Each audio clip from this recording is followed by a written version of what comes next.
How to create Tesco Bank online account. Hello everyone, this is Lisa from Create, Login and Delete.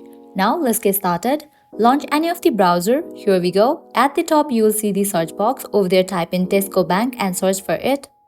Now click on the very first website option. Open it. With that you will be directed to the official website of Tesco Bank. Now over here you will find this icon. Click on it. Select the option of register. Now scroll down. You have to fill this. Firstly type in your first name. Type in your surname, enter your date of birth, type in your postcode, what type of account do you want to manage online, click on this drop down and select it.